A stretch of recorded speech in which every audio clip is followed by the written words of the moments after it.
Sure, it's Maybe not it the already has. 3X, the 3G network. There we go. Might be 3G network. Here we are. We're live. Sports Rewind Digital, fellas. Joined tonight by Davo and BJ, and we've got a guest on tonight's show. But before that, we'll talk to our boys. Davo, what's happening? Not much, mate. Another Tuesday night. We finally got a game of baseball in last Saturday. First time in ages. So I don't know whether it's a good thing or a bad thing to roll the arm over, but a game's a game. So can't complain with that. Feeling it today, I heard, mate. And yesterday. Yeah, that's old age and laziness. That's feeling it sort of every day now. So yeah, nothing new there. And he's had a win. A win's a win. We'll take it any way we can get them. Yeah, come from behind win. Yeah, what did we go? 8 innings or something, Davo? 8 innings in 2 hours. You're joking. Who just played? Who played Boomers, mate? I'll tell you what. Davo obviously come out with a broken fret in this. What was that, after 6? Yeah. I think. And we just throw about 82 pitches, so not too shabby. And I think around the same time, young Sam Jordan was throwing for Boomers, and he was around about the same pitch count at the same time. So he threw a complete game in the end. And mate, it was just a good old fashioned pitches duel, I guess, wasn't it, Davo? Yeah. Nine pitches first dig, 9 pitches second dig, 9 for pitches third. And then Unreal. 27. They scored 2 runs off us in the 4th, and then that was it. And then you went back to 10, mate. The next inning was only 10. Yep. So we scored 1 in the first, and that was it for quite a while. It was sort of going 0 for 0, but we got to him at the end. Yeah, nice. Picked up 4 with a couple of clutch hits in the back end of the game. Adam Lennon got himself a clutch hit, and then yourself, Davo, with 2 out. Yeah, they chugging up the line, the old steam train. Wasn't they slowing down. walked Sean to sort of get to us. They had second and third, so they walked Sean to throw to us, and 2 out. All I hear is from the coach is make sure we're running that because it's 2 outs. Yeah. So shot to the third baseman. I don't know what he did to it, but I was just chugging down the first baseline, and it took me about 3/4 away down the line to stop. You know what it's like to get a freight train stopping. Yep. Chugga. Good stuff. You were well towards that 317, mate. That was for sure. Oh, yeah. Got the W. Got the W. That's all that matters, mate. We're on top. Hey, it's 2 in a row. Unreal. Is that a streak? Must be a streak. It's more than one. This week. This week, 3. Handlesy 68. Hi, and good evening to MF TB Sports Channel. I'm looking forward to watching these blokes talk about the Formula One that's just happened. Bit of controversy. We were going to get straight into some tidbits and then get Damo on, but we might get Damo on first. I'm going to give him about 25 seconds to talk about his Dodgers. He's there with his Dodgers jersey on, I bet. I just, I don't want to hear about it too much. But anyway, what about Damo? For those that don't know him, Davo, do you want to give us a rundown? Give our listeners and viewers a rundown of who Damo is. So good old Damo. He's a former SAS commando, amputee golfer, sort of involved in Invictus games, all-around top bloke, despite being a Dodgers supporter and Roosters supporter for that matter, I think. Jeez. But just all-around top bloke and do anything for anyone. Absolutely. Damo, welcome. Boys, you all right? Hey, legend. What is that shirt? Look at that jersey. Burn it. All the things to wear, mate. And they're red hot, aren't they? Just swap it up. I mean, they got a good front office. They make good decisions. So what can you do? Yeah. And they spend plenty of money. They do spend a lot of money. So I questioned the whole Ohtani purchase. I was like, I wonder why. And now the guy's just setting the world on fire with his bat. But I mean, it's kind of odd. Like the franchise do some odd things. Like I can't get my head around why Chris Taylor's still getting at bats. You know, I mean, he went over 1 or 2 for his first 30-odd at bats. You know, and then best sort of slot you can get him out there on's a pinch runner. Yeah, it's an odd lineup. It took Freeman a while to get started, but they're coming good now. I mean, it's just one of those. I don't understand how they can play in the major leagues with people getting traded that much. You know what I mean? Like the vibe in the clubhouse, it'd have to be such an important bit of a big league team. And then at the rate that people get traded, you know what I mean? You don't watch for 4 weeks because you're busy or doing something, and then the next thing you know, that's looking like you're looking at a different team. So that's going to get worse too, because trade deadline's coming up. Yeah, it's only a couple of weeks, isn't it? Yeah. So yeah, I mean, I don't know who else we could buy. Like, what else do we need? We need a bullpen, and then Well, I reckon Bellinger might come back, might go to the outfield. That might replace Taylor for you. I hope not. They've worked him out. Like, throw him something that the bottom falls out of low and inside, and he just struggles. It's hard to watch. Like, you get him anytime he's behind in the count. Correct that. Like, if he's ahead in the count, he seems to put a better swing on it. And before he left for Chicago, it looked like he'd put away the I want to hit it out of the stadium type swing, which I thought made him a better hitter. But yeah, I mean, I still think that. I think if you hit for power, there's no point being able to hit the ball over the fence if you can only like Muncie it, which is, you know, once every 4 games you hit one out. The rest of it, you just literally an out walking to the plate. Yeah. But yeah, that's a lot of MLB hitters these days. That's the way they work. Yeah, I guess it's entertaining. Have you noticed more blowouts? What do you think? Like, score-wise, there's more games. Like today, the Mets game, it got to extra innings, and it was sort of there've been 6 runs scored in the game, and then they've scored 10 runs in the 10 or 11 runs in the 10th inning. Yeah, I think there's been a lot more high-scoring games, hasn't there? Like some of them have been massive blowouts, but other ones, like I think, obviously Orioles that I've been watching, they played someone the other day, and I think I talked to you about it, Hutto. I think it might have been the Astros. The Astros had a 7 spot in like the 5th inning, and then the Orioles had like an 8 spot in the 9th, top of 9 or something, and the game was like 14-11. Yeah, it's mental, isn't it? I guess it just shows the offense. Anything can happen when every single bloke in the lineup can hit one out. So it's not the old a bloop and a blast to win a game. It's you can get 3 or 4 hits, and then a bloke can come up and hit a grand slam, and then they can have back-to-back home runs even, and it's not that big of a deal. Yeah. What do you think's better to watch? Do you reckon it's better to watch a game? Like, I rather watching the duel where you're sort of looking for that bloop and a blast. Like, I think for like a baseball purist, you sort of want to see that rather than a score. I'd rather watch a 1-1 pitchers duel any day than a home run slugfest. But that's me personally, because I was a pitcher. But yeah, but I think your home run is better. My favourite game is still the 91 World Series Game 7, 1-0. Jack Morris threw all 10, Smoltz threw 9 for the Braves. And the Twins won the World Series in the bottom of the 10th. Yeah. 1-0.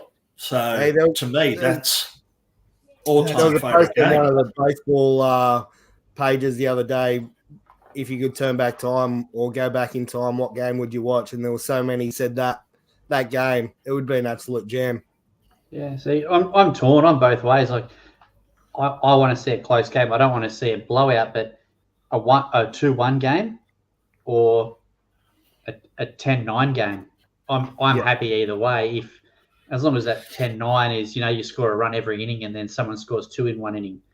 Like, if there's still plenty happening and, guys are coming up getting hits and, you sit watching the offense and the defense both trying to defend and they come back and score one. I think there might have been a game maybe a week or 2 ago and it went 12 or 13 innings and I think it was like 1 all going into the top of 10. The game ended up like 6-5.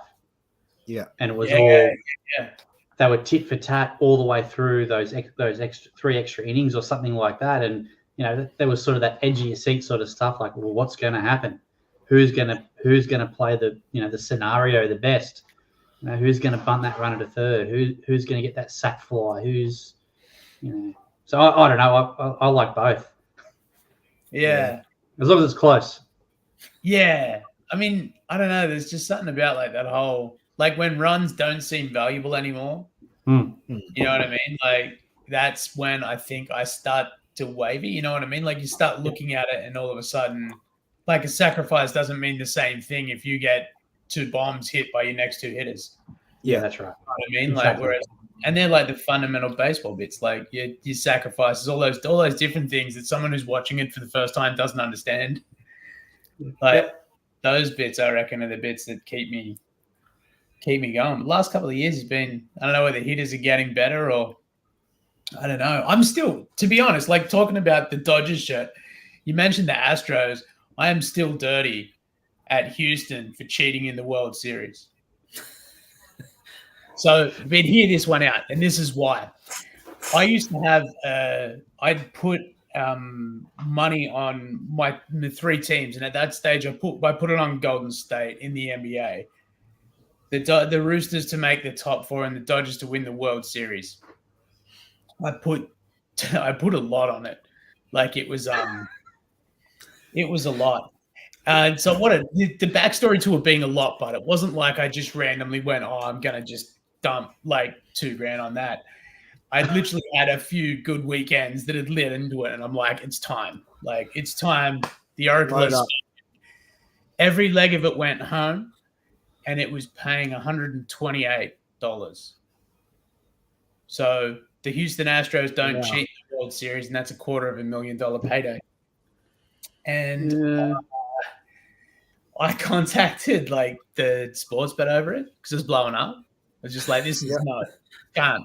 Seriously. And then when I heard that it had been overthrown, that they'd admitted to cheating and then they'd fired 2 guys or whatever. I'm like, cool, here we go. Sports bet, let's talk. And they're like, no, it hasn't been overthrown. Like they haven't had the series taken off them. And I started thinking then about like the Melbourne Storm. You know when Melbourne Storm had the scandals and stuff? You had a bet against Melbourne Storm and they'd breached the cap. Would you then be entitled to at least the justice payout? Like I even said to it, I'm like, look, I don't care. Just take their legs out or refund the bet. I don't really mind. But yeah, it just turned out they're like, no, sorry, mate. Better luck next year. Yeah. That's terrible. That's $2,000. I tell you what, that's a far cry from our special little $2 bets that we do, boys. If you're going to have a dabble, make sure you head over to Sports Rewind, the Dabble code there, that's for sure. Hey, gamble responsibly. Dabble do a, what do they call it? Barrister Monday or something Monday, where if you've had something like that, you send it into them and they actually have a debate online on which one they're going to refund. Like there might be 5 that have missed by, you know, a little bit or something like that. So, yeah, it's interesting because they were found to be cheating in that series and that year. So, yeah, that's a rough one. A real rough one. It's weird by that cheating. Like they're stealing signals, which I don't know. I mean, cheating grates me. Like I just like, or I actually saw Cameron Bancroft down at the cricket. He was for the Thunder. I went down to one of their games, and it was funny because I had Dave Warner walk past first and said hello to him. We were doing this like hitting thing that you do, and like they literally got rained out for the bit that we had to do it. So I just ended up in one of the little bar things I got. But Warner walked past, and then Bancroft did, and you have a chat to him, and the poor guy, it's probably not his call to have done it. You know, I mean, I don't think it's the first time that someone's done it. And then he can't get called back up to Australia, and he's got like a 19-run better batting average than anyone in Sheffield Shield. Like there's him, and then there's everyone else somewhere else. Yep. Like it's mental, and he can't get a call up, and you're like, what? It gets me. Like, and I just don't. I mean, the one thing is I believe that Texas then got caught. You know what I mean? I don't think that they were the only ones or the only geniuses that worked out you'd hit better if you know there's a fastball coming. You know what I mean? So Randall wouldn't. BJ would be probably still miss, but I know it. I know it's coming. I'm still either early or late. Well, not usually early. It's usually late, but anyway. I love that. The Greg Maddox quote. He tells what it is, what it's going to be. It's going to be an 86-mile-an-hour slider, and you're not even going to swing at it. Yeah. Well, Bauer's doing that now down in Mexico. Oh, Yeah. Right. It's sort of like he's gone because Luke Voigt, former major league, has gone down there, threw him 2 sliders, and then he's just gone, all right, he's done that one to say, well, here comes the fastball. Yeah. And Voigt just thought, yeah, whatever. Next thing you know, fastball right down the middle. And Bauer's frozen. just gone, hey, I told you what was coming. I love it. He's always mic'd up now, which is good too. Yeah. Makes good content on his YouTube channel. Oh, yeah. I have noticed actually a dramatic spike in his social content in the last few weeks, actually. So it's good to see. I love watching it. See Eric Sims down there catching to him? Yep. Have you followed any of him, Damo? Little bits. I mean, I've seen little bits on my social media. I get a fair bit of baseball feed through it, but I sort of only do Instagram, really. So I kind of get it third hand from whoever shared it on Instagram. So yeah. I'm not a Juco. TikTok. What's that? King Juco on Insta when he's in the cage trying to light up and when he's with Bauer and all that. So he's a funny bloke. Good value. I like watching him on YouTube. He's always got, the extended stuff on there. But going and buying a $1 bat and seeing how if he can get an exit velo over 100 and and $5 gloves and trying to catch 100 miles per hour and all the different concrete arm pad and to see if you could take a 90-mile-an-hour fastball off the concrete. Come on. But him and Bauer were having good battles too. Like Bauer would be pitching to him and throwing properly. And it's just, good content. Brushing him off the plate. So that's one thing I got to say. Like I never, because of the accident thing whatever incident that happened to me, I've sort of like never revisited what it'd be like to stand at a plate. But every time I look at like a video, like college kids just throwing gas, I always wonder, like, that's one thing that, you want to experience, I think, at one stage. Imagine just standing up at the plate, bat in your shoulder, just with someone throwing like proper heat. Yeah. Just to see, like, to get, because you never get the real idea. You know what I mean? Like, you've seen people throw hard. You know what it's like against people who throw hard, but imagine how far to the next level it would be facing something that's like ticking over the 100 mark. Let's movement. Make it happen. Funky Phil, are you listening tonight, mate? If Funky Phil's listening, he's doing a showcase at the end of the year. There's a young Aussie kid, Liam Doolan, throwing 97 or 98 miles per hour last year or 2 years ago. 2 years ago, he threw against the sponsors and threw high 90s for them to stand in there. If you're free, I think it's the 30th of December, I can make it happen. Oh, I'm happy.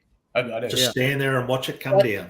Yeah. I'll talk to you after this because it would be absolutely awesome to have you. And a couple of years ago they had, Travis Bazzana, who's probably going to go number 1 in the MLB draft. They had him down there, hitting bombs, and had all the young Aussie kids, in college. So it was like a home run derby for these college kids, but also showcasing what they can do. And there was a couple of pitches there and things like that. So it'd be really cool. And the kids loved it. Oh, loved it. Yeah, Funky Phil, for free. Absolute magician with the kids. He, he's my roomie this week coming up, actually, Randall. So, excellent. We'll be having beers anyway on the Gold Coast. But yeah, you're right, mate. There's nothing like it. I think the fastest I faced was mid-90s when Brad Thomas was throwing bullets. Yeah, that was no chance. Just seeing it and hearing it was another thing, wasn't it? Just mate, since our last chat with, I don't even know how long ago it was. Lots happened on your end, mate. Bit of golf and seen a few different charity golf days on your social. And Yeah. Oh man, that was wild. Like Mick, so I did the most recent ones, the Mick Fanning Day. Yeah. And it's just like he's Mick Fanning, like he's a world champion, but he's also his group of mates are just ballers. Like the guys, there's stuff that they had. So picture this: Coolangatta Tweed's 2 golf courses together. There's one that's the river course and one that's the creek course, or the west course. There's creek and west, yeah. But so there's 36 holes, and you look, there's like everyone who's ever been anyone, and then me just punting around, just like waddling into it, and like they have a helicopter that comes in before you start that drops balls out these little chutes, and that's the lucky door prize. So if you're one of the golfers in the day, you walk out onto the practice green, pick up a ball that's got a number on it, and then when the presentation after it, you've got your little ball. And like they just had like a wild amount of stuff. Every single tee there was something different. They had Betty's Burgers, which is the best smash burger I've ever tasted in my whole life. I've eaten my way around every single country that I've ever been to. I'd rather Shake Shack to In-N-Out Burger. So anyone who's an In-N-Out fan, no offense, but you're wrong. This is definitely the best burger I've ever tasted, and I had it like in the middle of a golf day. Mind you, I probably had 4 or 5 bolters by that stage, and they also had someone walking around that was giving out these little like what's it called, Fireball bottles. Oh, the Fireball, yep. Oh, you drink these, and I'm like, oh, maybe. And then just pocketing ones and drinking it. Oh my god! And it tastes like golf too, because if you're ever having a shot when you get a birdie at golf, you're having a Fireball, so it tastes like cinnamon whiskey. It just tastes like golf. It was wonderful. And then like they literally had everything. They had a DJ on one of the holes. They had a mechanical bull. Like I couldn't ride that. I mean, I might have been able to, but it just wasn't not me. I'd rather watch other people. So we had Jack Post, who started off with Hamish and Andy, and 2 influencers from Swag on the Beat. We're in our group. We had Ron Chopper, who, if you follow golf, he's a bit of a golf Instagram personality who's got a pretty big golf channel, to be honest. Like it's massive, him and his mate Joel, and Casey Stoner. So wow. Yeah, and that's just like our group. There's 36 other groups like that, groups of 5. It was mental. Like by the end of it, we're chatting to Hamish and Andy because they've had a bit of stuff to do with the welfare trust and some stuff we've done in the army. So we just crossed each other's paths, and you just sort of sit there in awe at the fact that these guys, like, they're hilarious when they do stuff. You know what I mean? That when they do pre-prepared TV or radio or anything, they're literally like that in real life. It's just, you watch it just in awe, just trying not to speak in the conversation so you don't contribute something that's irrelevant. Like it's absolute. It was mental. Like it was, yeah, it was just absolutely wild. Besides that, yeah, there's always something. What can I think? When was I on last? Was I on before October last year? I can't remember. I think it was just after your washout for your longest hit or something like for the cricket. Yeah. Yeah, right. Yeah, when Boss Man cleaned you up. Yeah. Jesus, man. My chest still hurts. I can't. The thing was, what I can't believe is I'm bowling these little pies. Like I can't exactly race in anymore. I don't have anything. Like I can't be beating him with pace. He could have hit it anywhere, like anywhere in Australia, and he hit me in the chest. You think about baseball, though. What are you taught to do? Hit it back through the pitch. Yeah. Well, he did. I mean, he succeeded. He hit a knee-high ball straight through the pitcher's chest. I didn't even get my arms up. Like, I remember seeing it off the bat and just going, "Fuck, that's coming." By the time I was straight at me, and then you're trying to shake it off like a champ, just going, "Oh my god, okay, don't fall over." Don't 364 more days till hockey tryouts. Yeah. Hey, how do you think it feels to be first base coach in local first grade with him and his brother hitting? Jesus Christ! I stand with right fielder. God, he would have been. Yeah, so 2 weeks ago I watched him hit one out at one of the local grounds at White Sox. Didn't even look like he swung, and it just whatever it was probably, I don't know, 350 plus, surely. Like he was a long easy way. more than that. Yeah. The White Sox went right field and landed on that little road that goes around the back of it. So it's a decent hit. It was pretty big. Oi, do you think, right? So if you watch his swing, you watch it in real life, and then it cuts over to a social media shot of it. It doesn't do him justice, hey? No. Like, you don't, because I was having a conversation about who's got a better swing, Ken Griffey Jr. or Darryl Strawberry. And Darryl for me. I'm old school. Yeah, I love his saying swing. the kid, Junior for me. The kid's me, yeah. I love the kid. So that's my era. There's something about it that looks like it's technically perfect, and he doesn't even try to do it. It just happened like that. Yeah. I don't know. There's something about it. But so I was having that conversation, but then watching the videos of Darryl, and because of his swing just doesn't quite. I just don't think the social media video does justice how good it would have looked in real life. Yeah. You know what I mean? Like, it was the same. It was effortless. Yeah, it's just something that I don't know. I don't think that, we live in a weird time where you can see so much. Like that 91 game, I don't even know whether you had to get the right timing to be able to record a game on TV. 3 a.m. I mean, 3 a.m. our time or something, wasn't it? Back. Yeah. I had the 94 All-Star game, which was in Baltimore.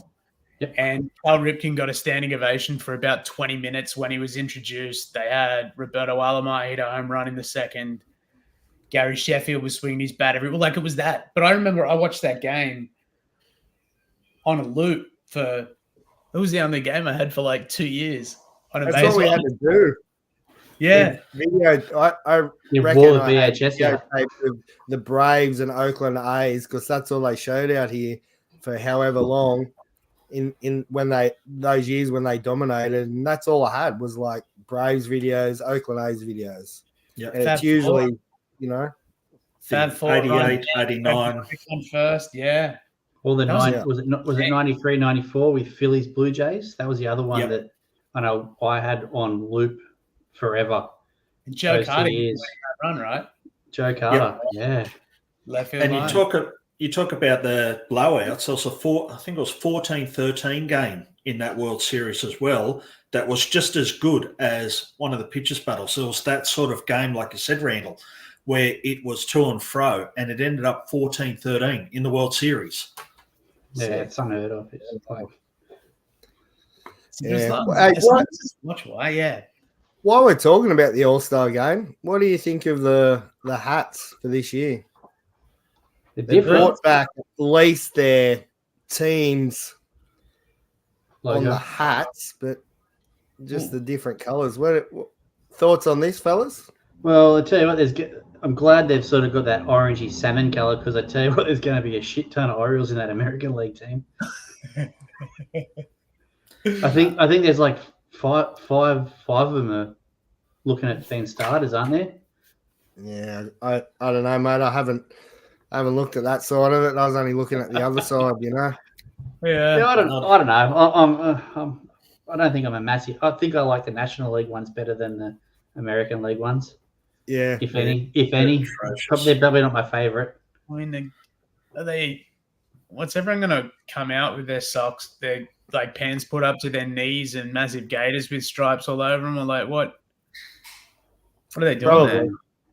Yeah. Let them wear their club uniform. That's what they're representing their team. Yeah. I think that's in home or away uniform, right? Like, yeah, that's what the All-Star Game's known for. Yeah, so that's what it used to be, isn't it? Yeah. Well, I mean that's sort of it. I mean, you get your moment as well. If your team's got like one All-Star and he's at bat at a critical time, you kind of like, here we go, we're gonna get one. Yeah. Now, I was always a fan of the uniforms, and the last couple of years, they've got last year's uniforms were horrible. It was like a blue tracksuit or something, wasn't it? Like that's what it looked like. Was it blue? Was one blue last year, and the other blue and silver, and the other team gold and something? Was that last year or the year before? Trying to make too much money. They're thinking we'll just do a New Jersey. We can flog them off. People can buy them instead of just the usual plain jersey. Yeah. Yep. I guess it's America, so someone's probably bought the rights to the game. Yeah, probably.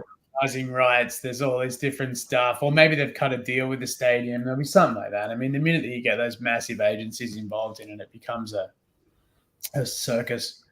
Well, you've seen how many clubs have got things on their sleeves now. Like, they got sponsors on their sleeves. I know last year there was one or two teams, but this year there's like maybe 7 or 8 teams with sponsors on their sleeves, and I don't know, just a massive money pit, isn't it?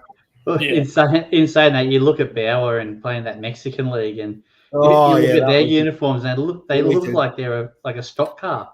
They look like they're NASCAR. Yeah, exactly right. Like they got that many sponsors all over them. It's like, I'll pay $5,000 for the left knee, or or the right arse cheek, or something like. Yeah. No, I know. Bags the inner left elbow. Like Bauer outages on the chest. And I know he's part of the deal with him putting it on his chest was he was allowed to be mic'd up to do his thing. So, so I wonder about whether it's just like the flex. Like if your company is big enough to be able to throw money at that, it's almost like you're just going, this is how big of an entity we are. You know what I mean? Like, because you're not really, it's not like you're going to get a pile of stuff out of them. I guess it's similar to the golf. You know what I mean? Like there's KPMG, they're consulting or something, aren't they? And then they sponsored Phil forever until he shit on someone. I've never really gone, oh, geez, I want to open an account with KPMG based on the fact that Phil Mickelson wears their thing. It's just they do like business auditing. Well, they used to audit our business anyway. So right. There you go. Like financial auditing. Okay. See, I didn't even know it did. And Phil's just kicking around with a hat on, just wobbling around doing karate kicks and shit. Right. I suppose it's no different. Obviously, my former employer Downer, when we had the rugby, the Auckland Nines, and they were the major sponsor for Auckland Nines. What is that going to do for a company that does electrical construction?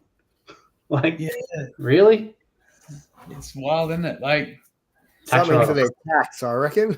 I'm not there anymore, so tax write-off. Blows my head up. So do you guys remember? This is a bit of a sideways tangent, but it's still a sponsor dollars thing. Do you remember, when Pierce Brosnan was in Goldeneye? Yeah. You remember they changed the James Bond car from the Aston Martin into the Z4? Yep. I've finished doing a project with a guy who was part of the marketing company that cut the deal to get the Z4 in a James Bond. And I'm like, the financials of that just blow my head off. Like, what did they have to do? You know what I mean? Like, what was your process of actually getting it on there? He explained, he didn't give exact dollar amounts, but I said, the dollar amount's a massive amount of money to get it in there, except you can only make X amount off each car. You know what I mean? You're only going to sell a certain amount of them every year. And he goes, the marketing scheme went so well with it. The Z4 had sold out in Australia before the first one hit our country. And he said that happened around the world. It was just the biggest promo they could have, because it was what car is James Bond driving? And you sort of you know what I mean? In Skyfall, he drinks a Heineken beer. Yeah. The amount of money to get that into his hand, but then I guess they've obviously got teams that put it together and go, is this gonna work for us? Oh, pay off. Yeah. I mean, but it's a fair risk, isn't it? Imagine that. Everyone just cuts your car because they don't think Bond should drive it.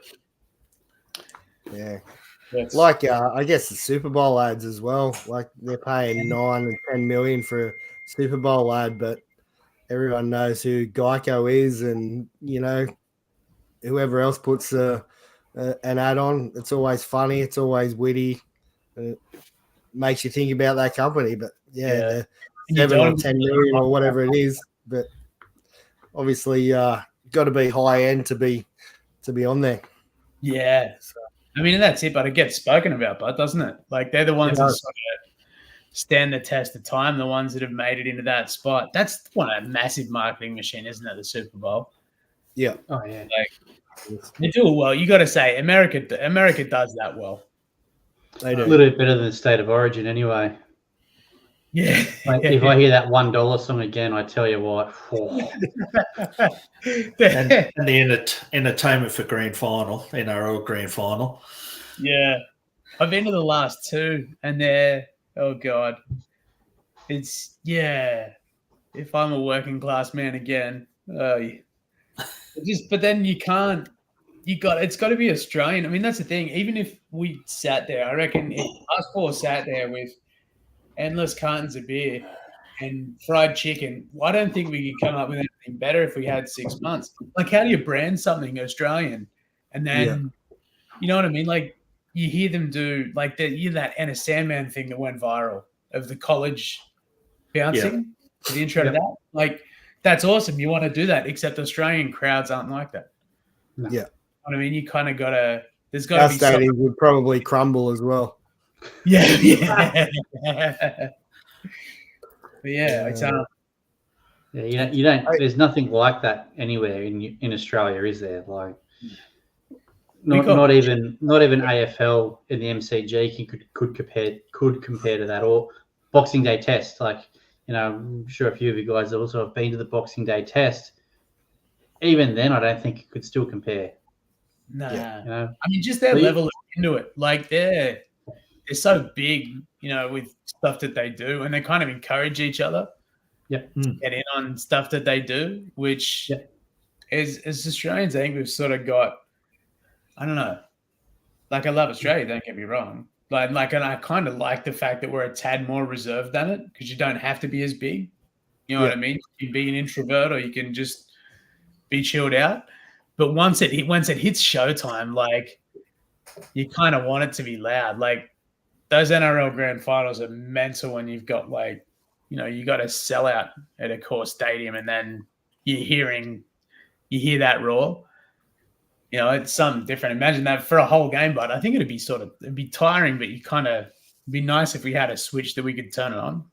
Yeah. Oh, yeah. Yeah, you think of, again, go back to cricket, Barmy Army. Like, again, you go to a cricket game when you're playing England in the Ashes. I don't know how those pricks sing a whole damn day. Like, how do you have time to have a drink? Like, I'm there trying to smash out, 5 or 6 beers in a session. Trying to smash out 5 or 6 beers in a session, and here they are singing them for the whole session. It's like, how can you guys get that many beers in? Like, what's going on? Yeah, mate. Speaking of the Barmy Army, we put absolute crap on Matt about his English cricket team the other week, and now they did a little bit better than our Aussies in the end, didn't they? They still didn't win. And they still didn't win. You're right. Didn't make the final, so it's the same as Australia. So they got the moral victory, though. Fair enough. Did you see the someone posted today the 2nd of July? It's been a year since the Bairstow thing. That's fantastic. He's still out, by the way. Yeah, did Keep walking. the stuff on it, but like, you look at the throw, he hasn't waited. There is the spirit of cricket waffle, and there is the off chance that, like, if you're playing in a park game or something like that, you might, if he was shit, you'd ask him to stay out there. But look, he's caught the ball and thrown it Straight away. Yeah, but so straight away, but he's left the crease when the ball's already moving. Like, to call like, oh, the spirit of cricket's this. Oh, shut up. The pedals on. Go and have your tea. Like, there's something about it that you can't whinge. I think it'd be like contrary conduct to the spirit of cricket if he threw it when he was already walking out.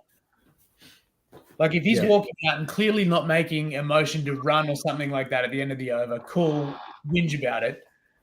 But if you've just literally gone, you know what I mean? And he hasn't even put his bat back there to say, all right, it's gone through the keeper. It's the end of the over. I'm now going to leave the crease. He's just played and missed and walked out. And it's like Skull said, like treat it like Julian Assange with the Ecuadorian embassy. You don't leave. You stay there. You stay there. But, Bairstow can't comment when he was that bloke that also, to a spin bowler, received the ball and stood there for, it was less than 10 seconds, but it was a fair time, and watched the batsman. And as he fell forward, he then took the bails off and went, "How's that?" Yeah. And he's tried it before too. He's tried but that's what I mean. He did it. Knock the stumps. So, who cares? Move Move on. It was a year ago, fellas. Move on. Johnny, keep on walking. Actually, I could do with a scotch, but sorry, Dave, you go. What are you about to say? No, I was just going to change it up and say, mate, I saw you had the honour of being down the War Memorial on Anzac Day. Was it the first non-military person to lead that out? No, first non-government. So non-government, sorry. Yes, that's right. Typically had like a minister or someone like that do it. And they asked about it, and I sort of said, like, they've acquired an exhibition that I produced last year, and we're showing this year in August. And they sort of asked if I wanted to do it, and I just got sort of, okay, yeah, maybe it's just one of the small side things that they do. I didn't know I'd be in the middle of the parade ground, and I was going to be the first guy that walks across it and all of this. And then, like, once I'd said yes and locked it away in the diary, and I was like, this could be bigger than I thought it was going to be. And then the staff are asking for a copy of my speech so that it can get vetted, and I literally had 5 dot points. My whole speech was 5 things, and I'll talk about this, then waddle off this way, and then come back to this, and then do that again, and this again, and bang, and then finish strong. And they were like, no, we actually need a speech written down so that we can make sure that we cover it. And I wrote down what I thought I would do for it, and I said it slowly. Like, I said it the way, when you were doing a speech in high school, and you would say it, and you would pause, and you would look up, and you'd waste time to get your 2 minutes. It literally just crested 2 minutes.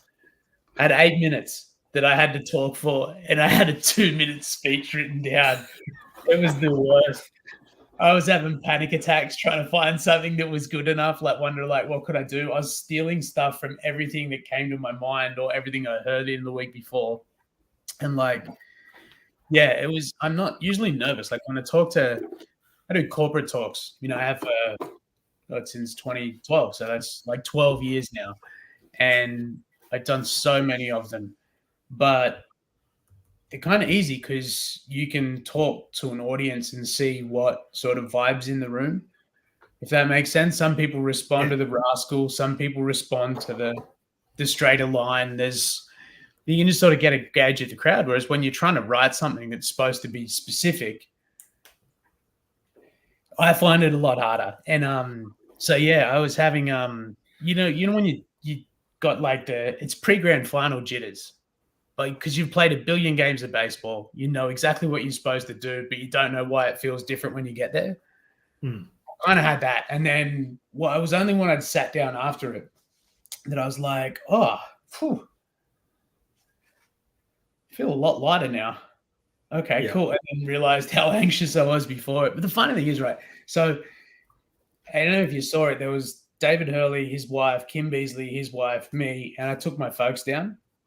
And my old man goes, so what should I wear? And I'm like, and he goes, should I wear a suit? I'm like, it's Anzac Day, so I would, like, probably.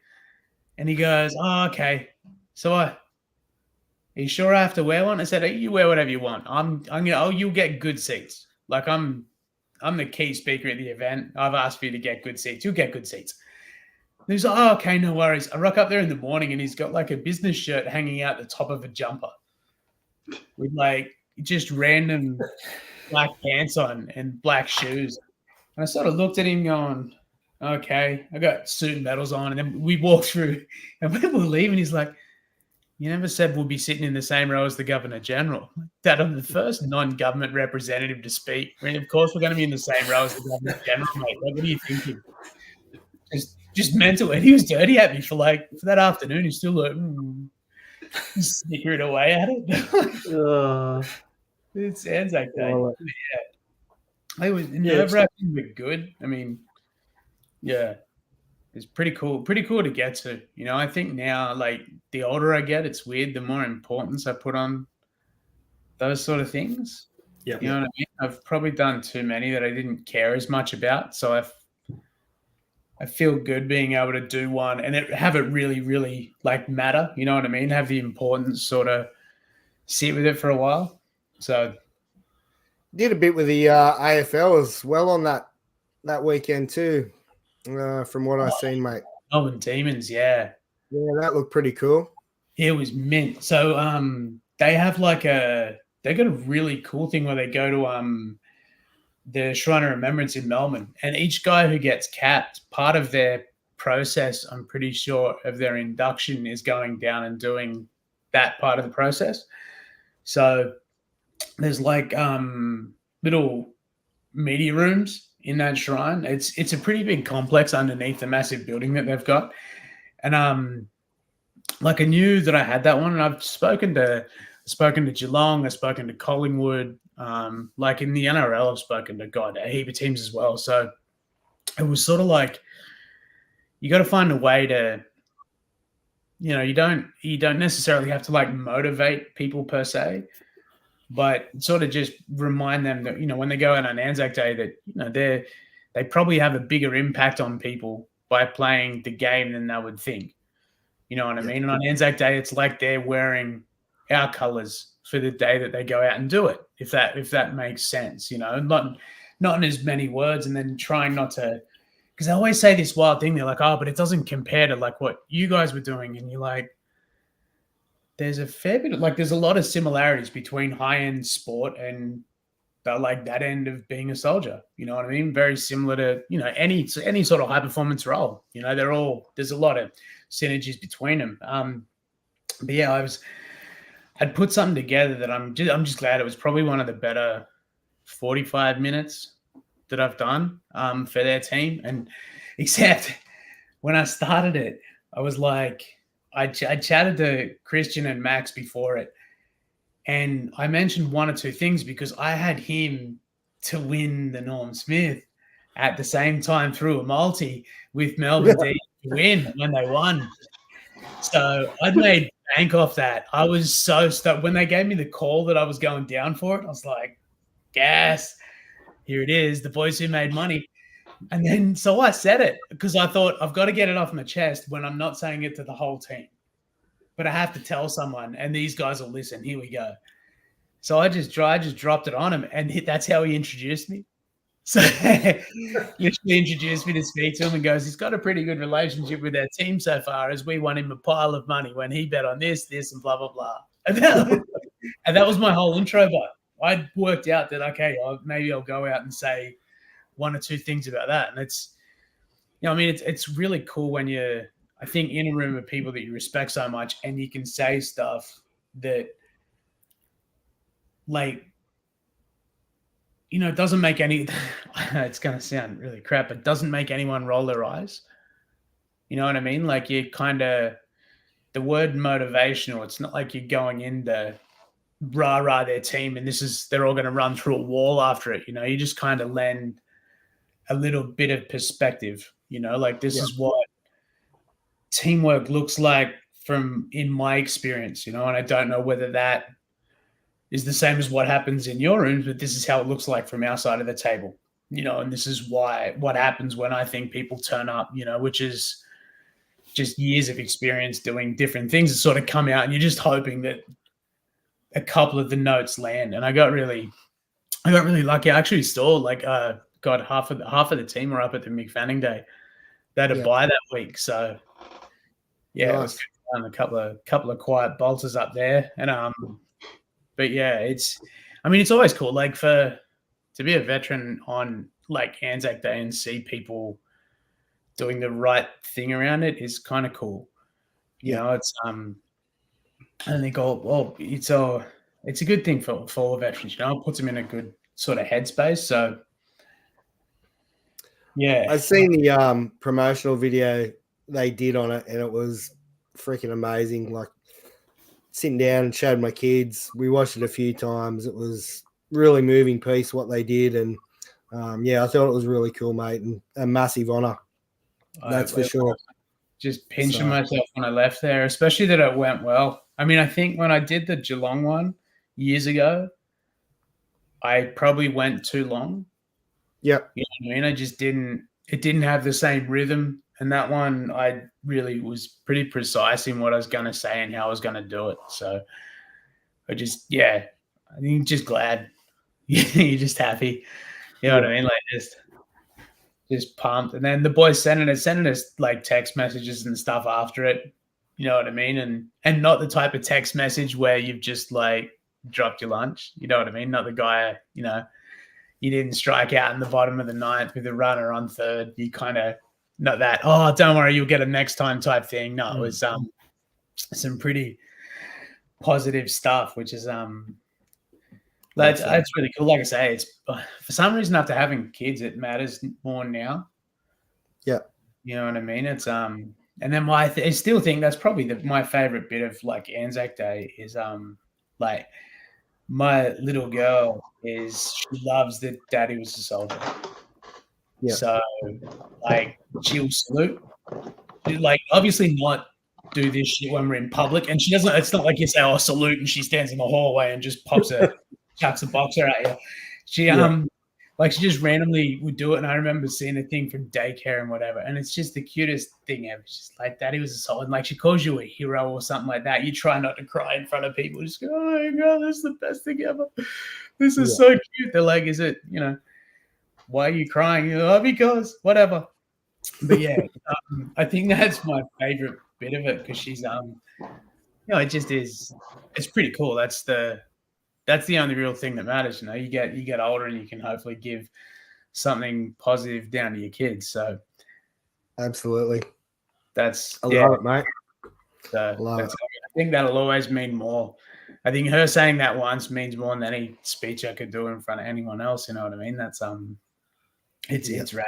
It was pretty cool seeing you all over the media, mate. And obviously massive honour for you and your family, and it was cool to see. Let's talk some baseball, eh? I've got this one, Davo. I think Davo, you posted this to me. For you, Damo, and all of it. But if you're listening at home, send us in the comments. Choose to make you the best 3 outfield possible. Davo,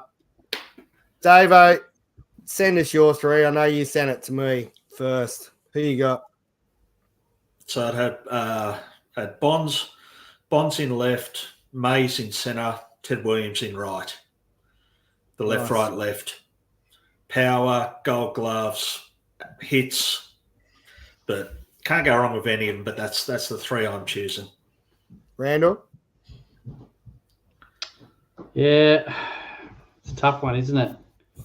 I'm going to pick one from each line. I'm going to go Mickey Mantle. Oh, unfortunately, Barry Bonds. I got to go Barry. I'd love to say the kid, but how can you not go with Barry? And for me, Willie Mays. Nice. Damo, who you got? I had this same as Davo. I had just put them in a different order when I said them. Ted Williams first. You need hits. You know that dude's the hitter's hitter. Willie Mays. To be honest, his name was the first one that popped out, and not just because of Major League. And then Barry Bonds, just because when in that '94 All-Star game that I was talking about earlier, he's like a hitter's hitter. He's the guy who, if he just did not juice up that badly, like he would be running so far ahead of everyone else. You know what Yeah. I mean? Like there was just something For sure. different about the way he hit. So that doesn't matter if you juice or not. You still have to be able to. You still have you to be able still to got to send hit the to hit the ball. ball. Yeah. Yeah. You were like- talking about swings of Strawberry and Ken Griffey Jr. before. I rate Barry Bonds' swing over those two. I absolutely love watching him hit. Yeah. It's just a So- short swing, isn't it? It's just Yeah, a sure, short, yeah. sharp bang. Boom. In Just- McCovey Cove. He kind of looks like he's choked up on the bat as well. Yes. The Looks bat. like he's holding a 32. Yeah. For me, So who have you Willie got, Mays, Hunter? Willie Mays, Barry Bonds, and I'm going to throw Hank Aaron in. I think was a quality player, but that was a good one, Davo. Thanks for sending that And to us. 'cause underrated too. Like Hank Aaron, Absolutely. yes, you know about the home runs, but he still had well over 3,000 hits as well. Yeah. So Yeah. it wasn't just power with Hank Aaron; it was the average as well. Yeah. I think we should not put down the fact that didn't Joe DiMaggio put away Marilyn Monroe? Oh yeah. Yeah. I mean, Yeah. that's got to count for something. I mean, seriously, she was like the untouchable in that era. And then, Not for Big Joe, mate. yeah. Obviously, Like- Big Joe. Laid the groundwork Verlander, for Derek Jeter to clean up. yeah. Verlander these days married to Kate Upton. Yeah. Yeah. Hey, what about this Damo? This is possibly the best contract ever today. Oh, yeah. I saw that. Happy Bobby B Day. How good is it? He's still getting paid 1.19 mil until 2035. Yep. It's just All because insane. Fred Wilpon didn't want to pay out $5.9 million. Yep. Oh, Well, it's I just guess if he's crazy. a billionaire, he still wins. Yeah. Yeah. But yeah, I actually had that convo, like not related to that. But I know the guy who worked for he was working for Disney at the time that they did Fight Club. Fight Club's a great movie, right? Yeah. It was the guys in the office. They did Fight Club, and what was the first anime movie? There was and he got fired because Fight Club was horrible and there was no future in anime. And they ended up making 3 of the biggest selling sequels to it. What was the movie called? Oh, God. I don't even know. Toy Story. God, it's one of those. And I remember saying to him, because he loves the Dodgers too. He's got great taste.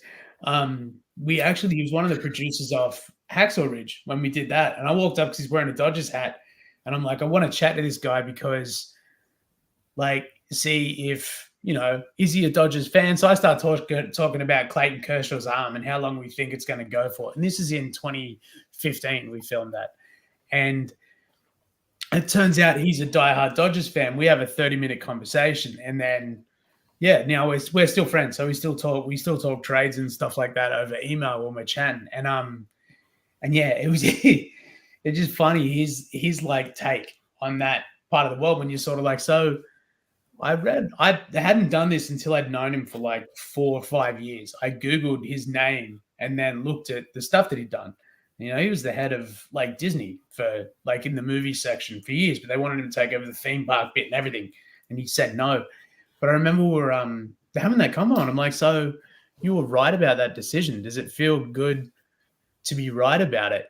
And he goes like, was I? I'm like, well, yeah. And he goes, the millionaire at the other side of the table, or the billionaire was, who just decided he didn't want me sitting at that desk. He still wins.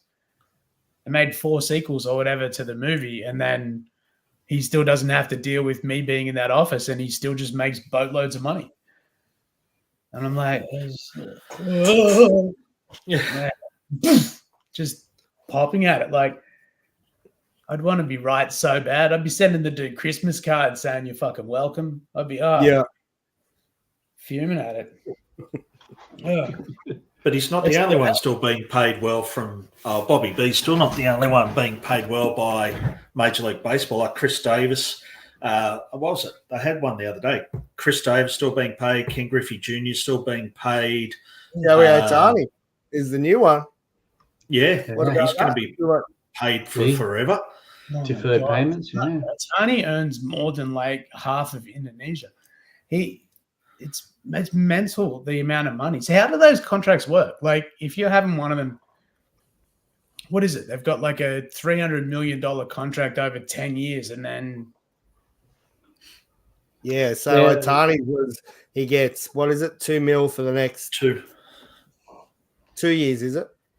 Yeah, a couple of years. It's a few years, and then he's got like 10 years of 67 mil or something, wasn't it? Yeah, so it's all back end loaded. So yeah, so for the next however many years, he gets 3/5 of fuck all, which is still more than I'll make in my lifetime. And the back end, he's Just getting under your something- electrician's wage, isn't it? Well, you know, I am still using $100 notes as drop sheets, but it is what it is, you know, Maybe he had it but- structured that way because of he was worried what the interpreter might do if he was Yeah. had access to more than what he gets paid this year. Yeah. But imagine if he did. Imagine if he did have like that 700 or whatever, and old mate had gone rank with that. Like, Well, he come out and said the idea of deferring his contract payments was so that the club could still be competitive in the next five years while he's there, or 5 to 10 years while he's there, and purchase players to win a World Series. Yeah. If they use up all that money now, you know, they've got no money to spend anywhere. Where if it's all deferred until the back end, that's his retirement fund, I guess, isn't it? And he can still. He's still got he's the biggest name in baseball. He still has all the New Balance contracts and all this sort of stuff. So those sponsors are picking him up and paying all that extra. Once he's retired and done and dusted and whatever, he's still earning all of a sudden 10 mil a year, 20 mil a year, whatever it is. all right, wouldn't it? Just running down towards that. See, I still can't. I can't get over the fact that New Balance are cool now. Like people were kicking around in them. I thought it was my job. Now I've crested, like I'm well on my way to like 45. I'm supposed to wear jeans and New Balance, and now they're cool. Like I've got prosthetics, so I can't wear Crocs. But that's another thing that people are just kicking around like it's the fucking trend. And in my like, you know, when in your heart of hearts you know you're old when you're looking at it going, no. Davo does. Yeah. I'm not. You wear Crocs? No, I do. See, Bright Keep yellow. and it's the thing is, you're also cool doing it. There's young Apparently. people looking at it, go like tipping their hat at you and shit. I can't do it. I don't run gibbets though. That's the thing. Can't mate.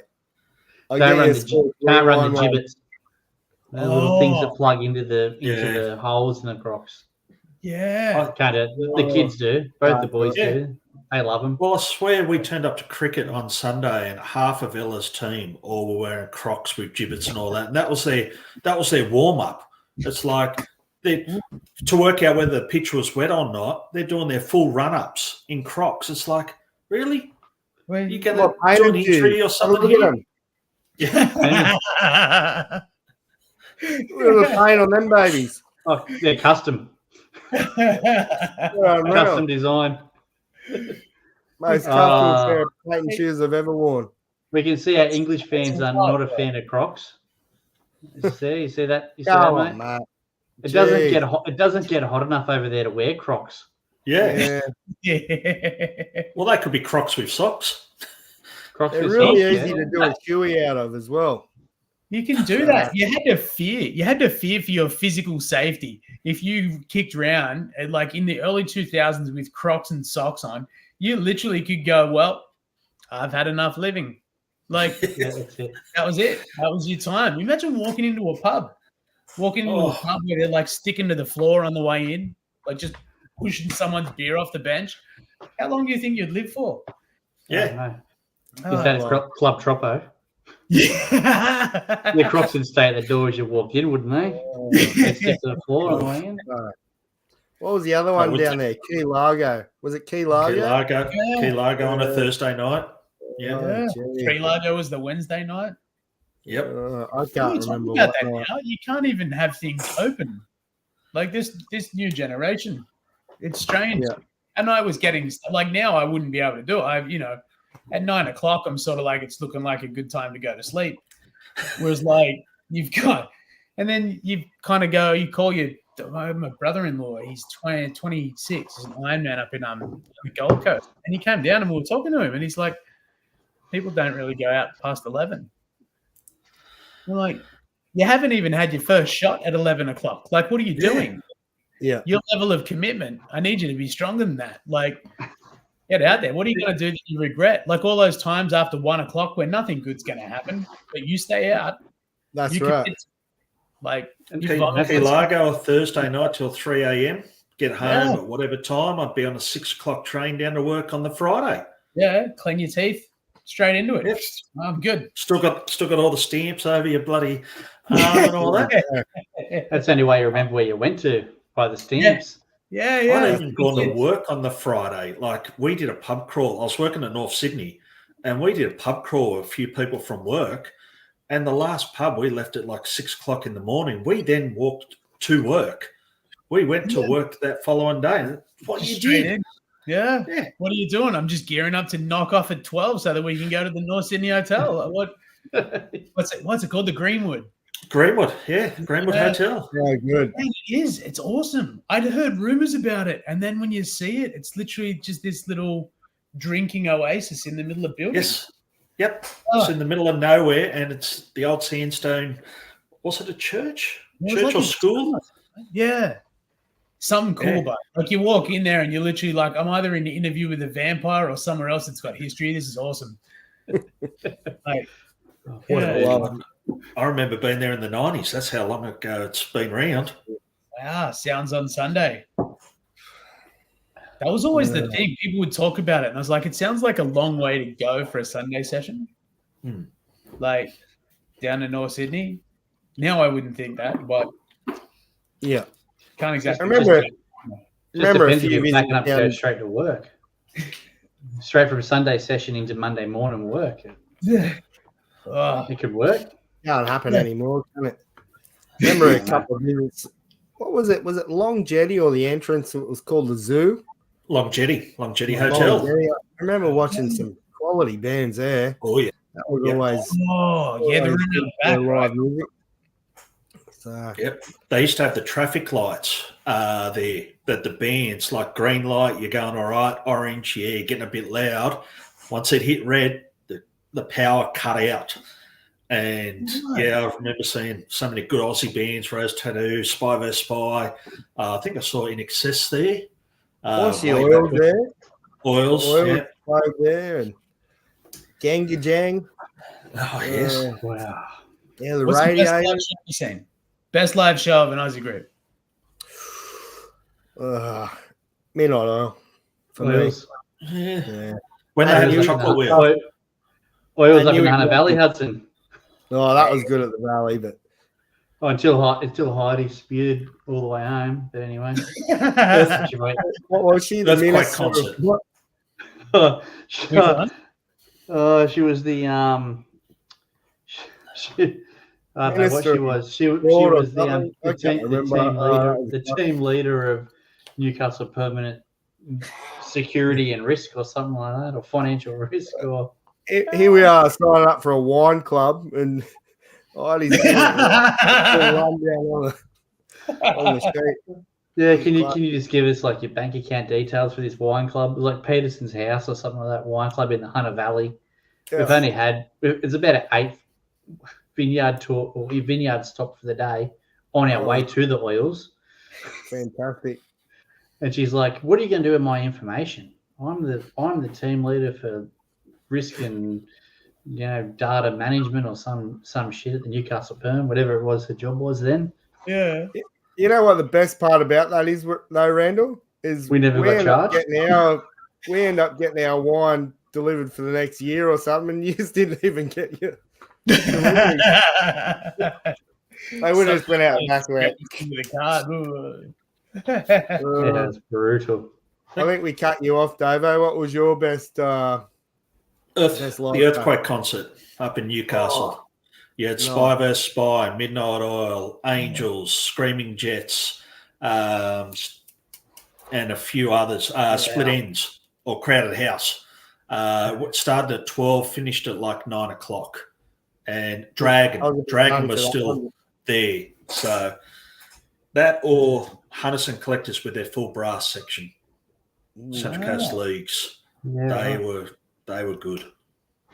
So I will say probably one of my favourites is actually when I saw Barnsey at Doyleson RSL of all places. That was a pretty intimate concert. There wasn't many people there, and I think it was a Mahalia Barnes, one of his daughters. It was before him, and she was like 17 years old or something like that. And she sang before him, and that was actually pretty good. Yeah. Yeah, right. What about you, Damo? God, I've got to go with something that's a bit more my era. I had Silverchair live. Yeah, nice. So great. You know what I mean? I was such a hater because I thought they just tried to copy Nirvana.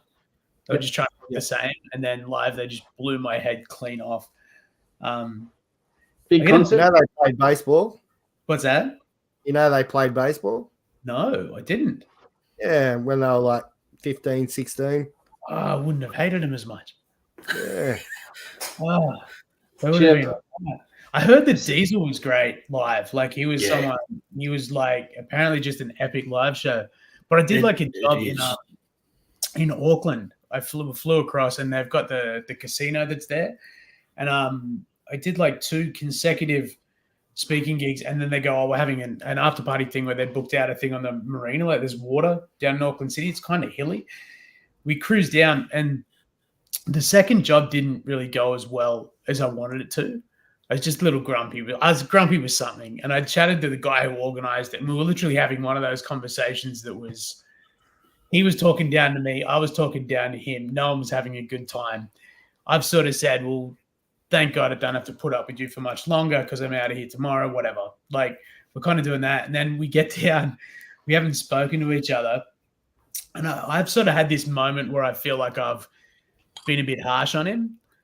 So I walk up, like I grab a beer or something like that, walk up, give him one and say, oh, look, probably a little bit that. And then the next thing, in the distance, I hear something come on the stage.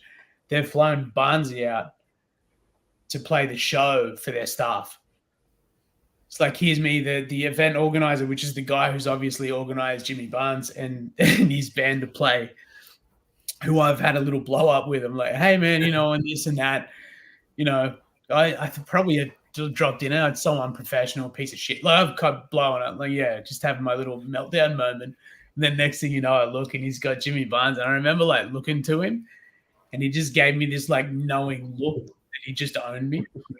He just like it was this face where, you can just tell in the eyes when someone looks at you like that, you're just like, this guy's just handing me my ass on a platter. Just literally. Yeah.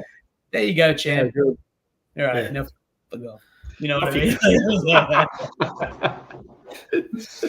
And that was the time that I saw Barnsey.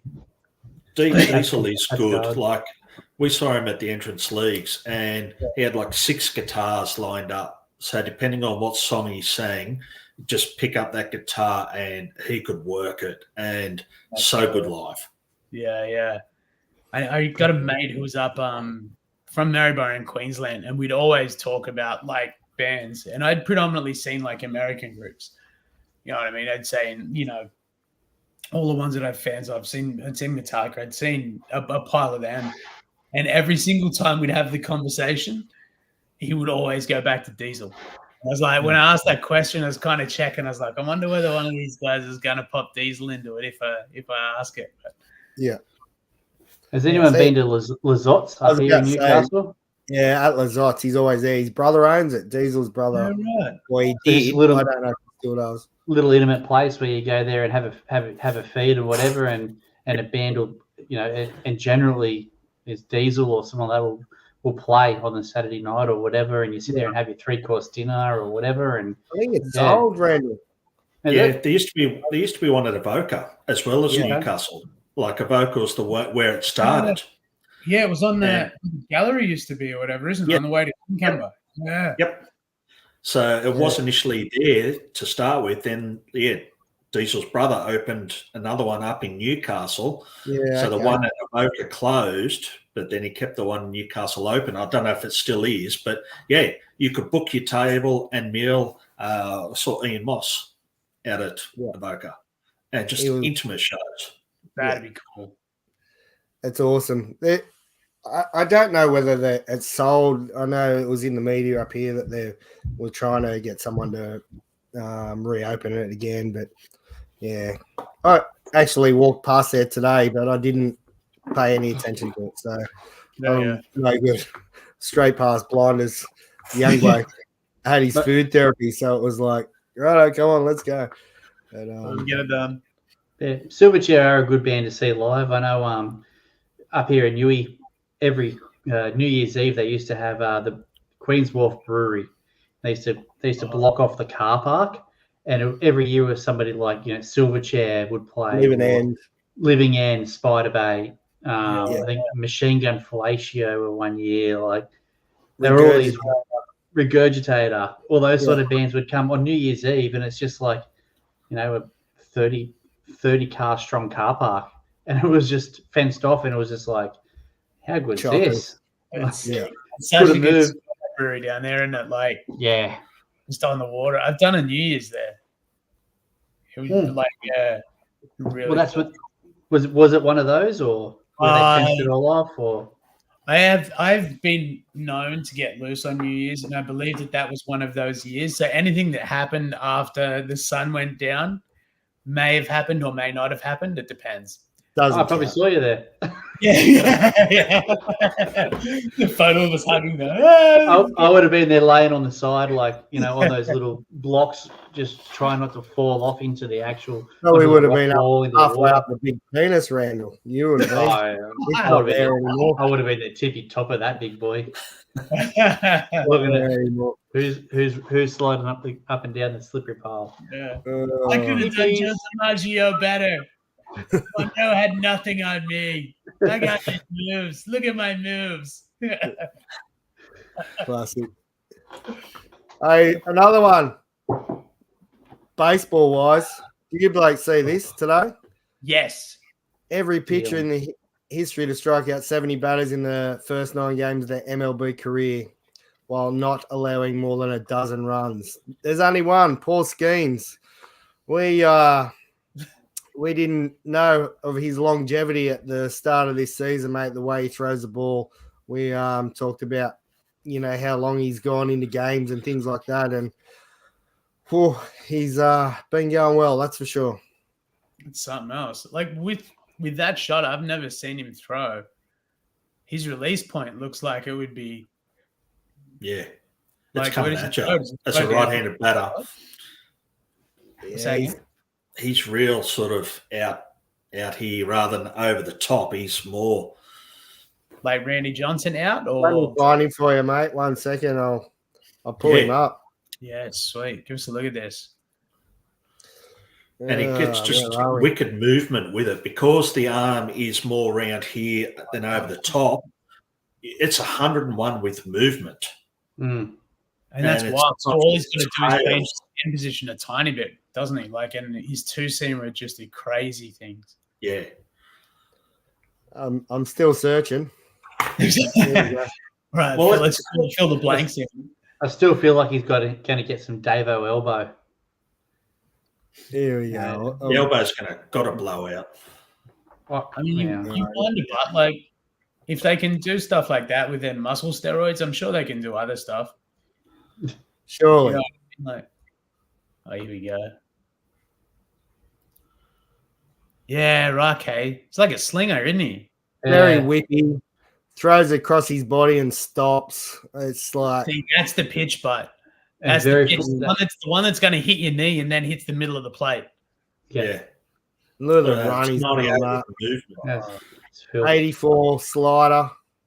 I mean, you don't want it. Well, what if he got a splinker? So it's like a splitter slider, isn't it? Or a splitter sinker. Then that four-seam that just stayed up. Filthy. But you look at that motion and it's all arm. Like, there's not much drive with the legs.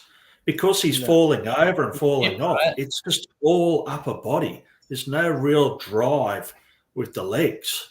Yeah, his mechanics are horrible. But like when you think about hitting against him, his arm comes from like behind him, and then there's just timing. He hides the ball pretty well. Yeah, timing it'd be tough. But I'm trying to find this other one. And it's saw that movement. And then when he throw, like you get a two-seamer coming in at you, then you'll throw the slider away, or you're thinking slider away. Shoot for the first third of the distance to the plate. Yeah. You know what I mean? Like, and then that tunneling, it's like it's all there. That same arm slot, same release, and then you just get that ball just goes in about 50 different directions.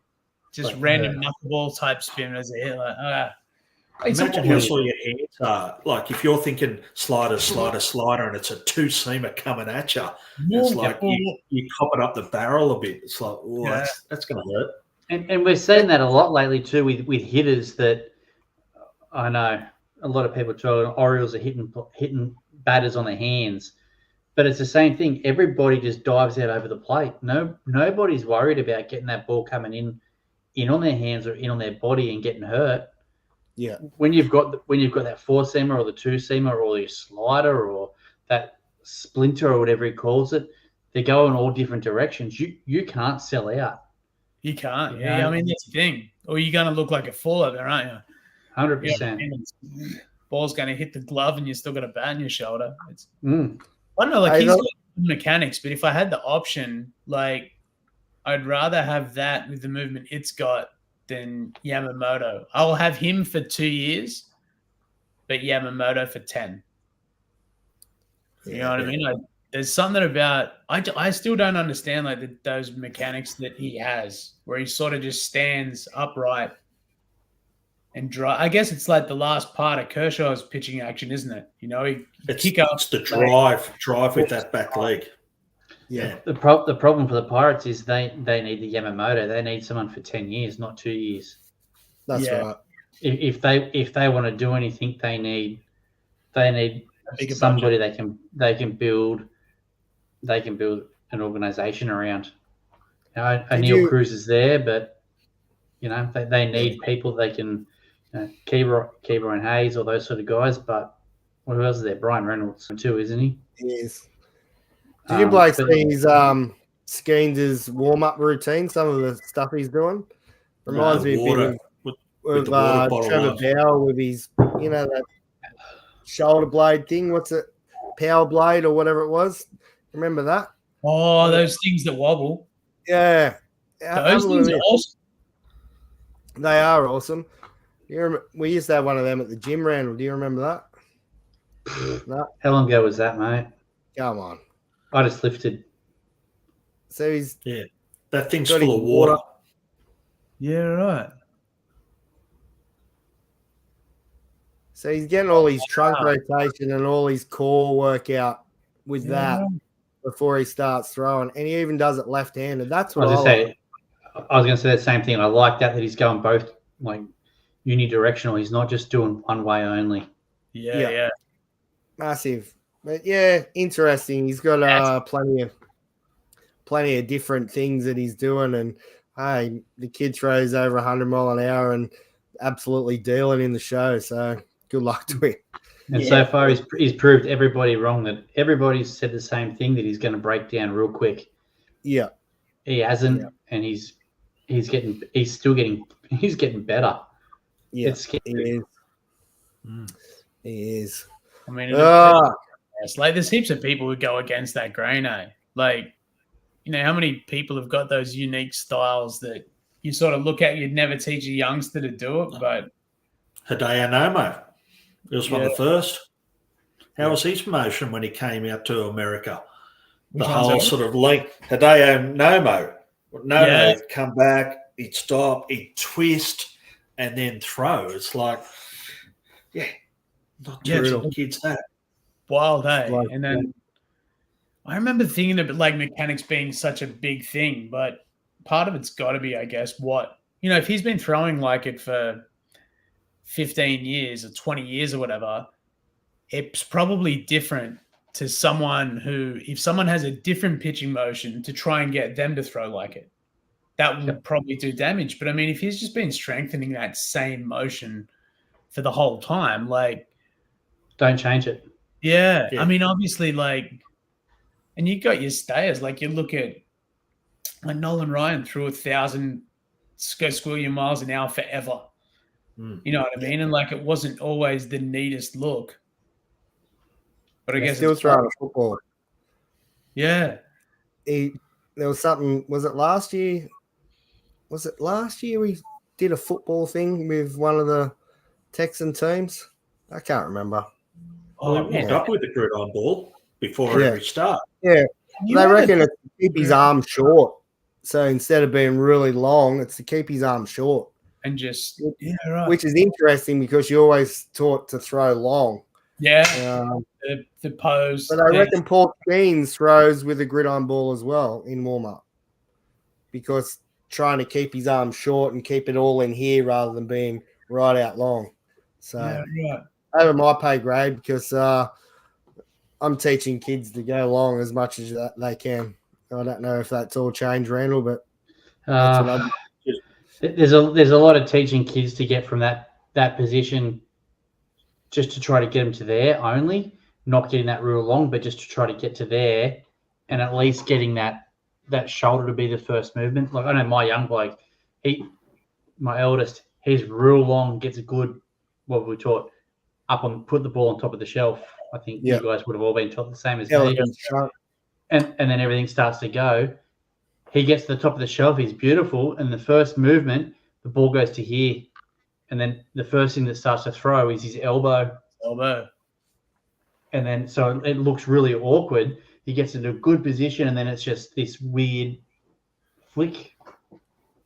Because instead of this part being, like a slingshot, I suppose, it's the elbow goes first, and then it has to be a strange flick. And seeing that a lot in young kids at the moment, where they're not probably being taught enough. But it's all about trying to get them to, even if it's just to hear first. I know we were always taught that don't short arm. Yeah. But at the moment, that's the big thing. At least they're getting to a position where they're not leading with the elbow. But see, so you watch great plays, but there's a couple of crackers from like third base and shortstops where the guy just short arms it and throws an absolute cannon. Yep. You know what I mean? He takes the ball on the line behind the umpire and then just goes poof, and throws like a rocket. And you're like, well, he's not doing the right thing there. You know what I mean? He's just throwing a cannon into first base. Like it. And getting paid millions of dollars to do it. But he probably does have 60 centimeter fucking pipes too. Yeah. But no, so it's probably all just like, thanks. Just, See, they're the ones I still like. That's my, like, the biggest bit of appreciation I get to watch. I probably get the most out of, when you're watching a game. They're probably my favorite bits, watching ground balls. Yeah. I don't know. There's still, like, because I could never play in a base position. One, I'm left-handed, so I was always a pain in the ass. But two, whoa. Oh, you're a cheat. And left-handed cheat. Oh, here we go. Look, you should have told me this earlier, Davo. Bloody hell. You don't like cheaters, as mentioned an hour and a half ago. Right-handed. But you throw left-handed. Left-handed, yeah. I hit right-handed. I play golf right-handed. My best kick used to be on my right foot, and I left that one in Afghanistan. My left was probably a better punch, but my right was faster. I'm really weird with that. I could box both sides, and it felt more comfortable to throw left-handed. But yeah, I couldn't picking up the ball. I remember picking it up and seeing a guy run to first base would psych me out, and I could throw hard. I just couldn't then throw it to a guy's chest while the guy was running at him. It's like when we used to put you on the mound. You used to throw hard, but who knows where it was going. Yeah. I remember I threw once at one of the Tamworth, the rep carnivals up there. And it was the first time I'd really tried to throw a curveball hard because I didn't think I could get away with anything else. was like, I have to throw this and throw it properly hard. I used to throw within it when I'd throw down at home, and then it wrecked my arm. I was horrible for like, they put me in the outfield the next game and I threw one and it stung. Like it was this really horrible sting. I didn't know what had happened with it. I could sort of warm up. And then, it was just praying for the ball not to come to me. It was rotator cuff. What's that? Is that rotator cuff by any chance? Don't know. I don't have one. Yeah. And still hopes the ball doesn't come to him. It might be. But I threw a good 2 innings or something, I think I got in that. Some of the best curveballs. Whenever you've got like the Cray boys, whenever you got Luke Cray saying something about one of your curveballs, when it goes in, you know that you're doing all right. Yeah. I still remember his voice. Like anytime he's giving you like the mark of approval, you know, or I remember Lyons being on the bench one day when we were playing at Paul Oval, and I forget the guy's name, but he made the mistake of trying to throw a fastball past my belt. And I dispatched it like it's the best I think I've ever hit a ball. Like it was mental, but I can remember when the ball was in the air, hearing Cray and a couple of the boys from the dugout who were getting ready to play first grade sort of mouthing about it. And I was like, okay, I got that one pretty good. I'm going to put my head down and do it and run to first base. Yeah. Absolutely love it. Right, good old days of Paul Oval. It's a long way out to centre field. I drive past there and I still have flashbacks to it, just going, you know. It's now level. It's like, Yeah, they put soccer there. So Paul Oval's at Matchin, and it had a Field of Dreams feel to it because you didn't have a home run fence. You had the tree line. The tree line was the home run fence. And it was on a slope. You had a cricket pitch in the middle that they never covered. Yeah. So it could rain all week. You'd still play there on a Saturday because the water would just wash away. Run straight away. And coldest place on earth.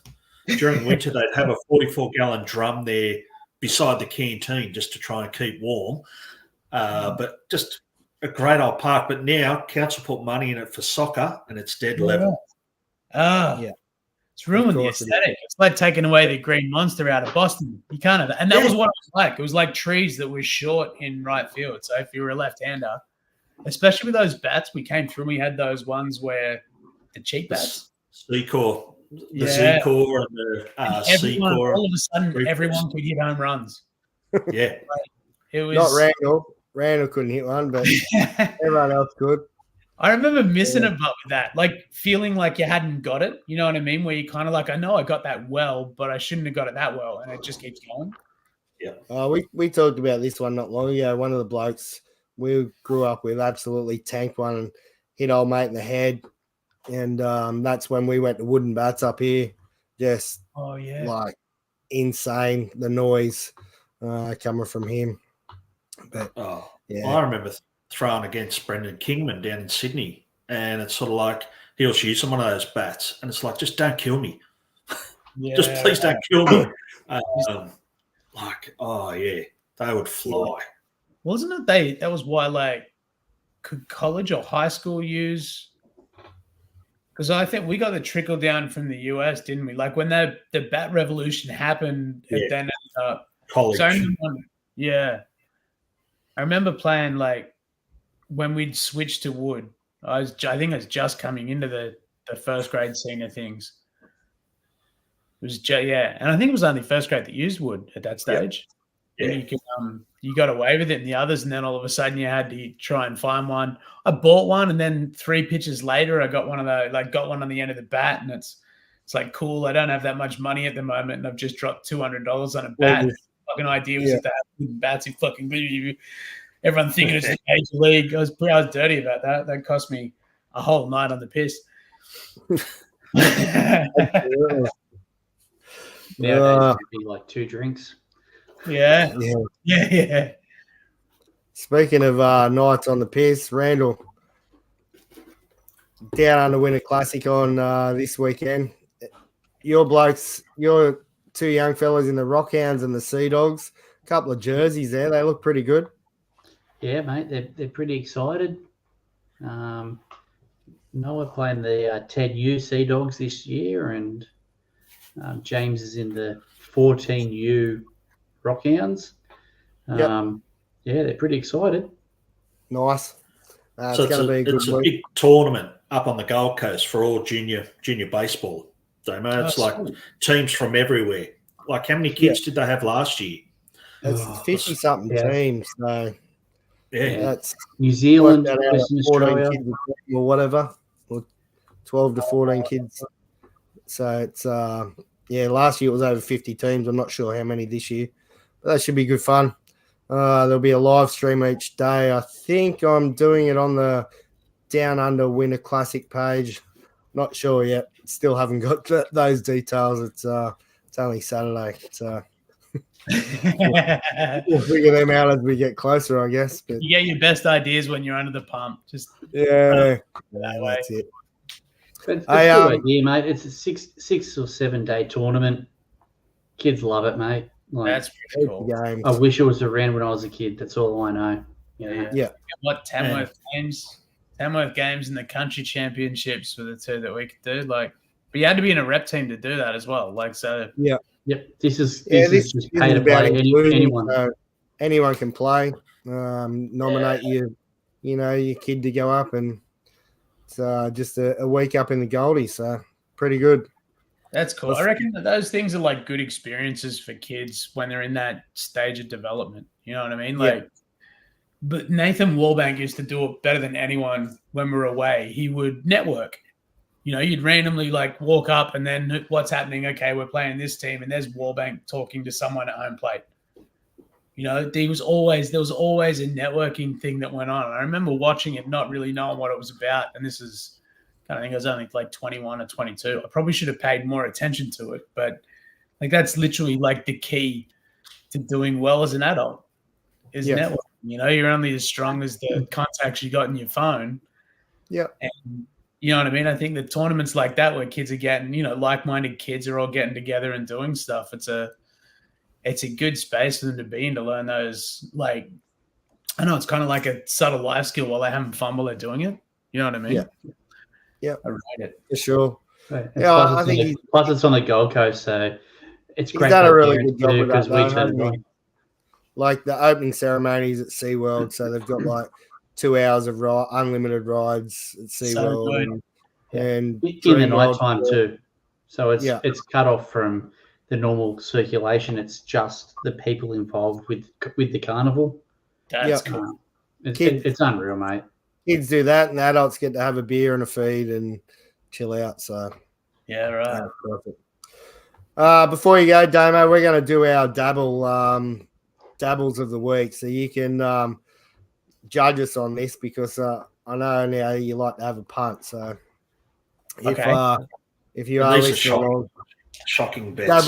Dabble's doing a 30-day blitz, so they're doing something each day. Go on to the app, use the Sports Rewind promo code. Randall, what's this one, mate? Yeah, mate. So I've got the Orioles tomorrow. They're starting up a series with the Mariners. So got Orioles to beat them tomorrow. The Warriors to beat the Bulldogs this weekend. Davo, sorry, mate, but that's not going to happen. But cool. How can you go against the Warriors at $2.60 to beat the Bulldogs? Yeah, Bulldogs gone. Reed Marnie's on notice. He's got nothing. England versus Switzerland in the Euro. Got England to pick that up, and the Swans to beat St Kilda. Nice. Yeah. Lazy $3.16. Thanks for coming. Yeah. What about you, Davo? Is that you? Yeah, mate. So I went the Red Sox to beat the Marlins tomorrow. Astros were the roughie over the Blue Jays, even though Astros are starting to play better, leading into Collingwood over the Bombers. And then I've gone a bit of an upset for the Eagles, as much as I hate them, to beat the Cowboys. Yeah, I like that upset? Yeah. Well, Turbo's back. Cowboys are like on and off, aren't they? They're either really good or they're dog shit. So yeah, they beat Penrith last week, but who knows what they're going to do this week? Yeah. I took Pogacar to win tonight's stage in the Tour de France. at 3:25, and it's the first test in the mountains for him tonight. I think he's red hot for that. And San Francisco Giants, every time that I've picked them, they've done no good. Tomorrow at 2:60 against Atlanta, they've got their rookie Hayden Birdsong throwing, and he threw well on his first outing. So there you go. There's mine. Remember, gamble responsibly. And this special bet is got to be Jay Webb to win the Nathan's hot dog eating contest in Coney Island. He's an Australian that's over there doing it. He's going to be paying $2.25. And I would then throw. Let me write this down. I would then throw. God, I don't want to say. The Diamondbacks line against the Dodgers. So Jay Webb and the Diamondbacks line. Jay Webb, Diamondbacks line. That 2-leg would be at $5.80-ish, somewhere around there. Who are the starters for the D-backs and the Dodgers in that game? The Dodgers are coming off a streak. I think they'll be. Hang on. That's what I'm betting against, but how good was Yasri? Mate, I had a heap of stuff planned for tonight, but we've just run out of time. F1 didn't make the cut. So did our NRL. AFL didn't make the cut. What else didn't make the cut tonight? There's so many things we missed out on, but that's all right. Scotch made the cut. That's all that matters. Anyway. Righto, let's leave it there anyway. Thanks again, Damo, for coming on, mate. It was a pleasure having a chat again and just talking sport and what's been going on. You can check out Damo on Instagram and DamienThomlinson.com for if you want to book him for a speaking event or anything like that. So much appreciated, mate, and take it easy. We'll see you blokes next week. Peace out.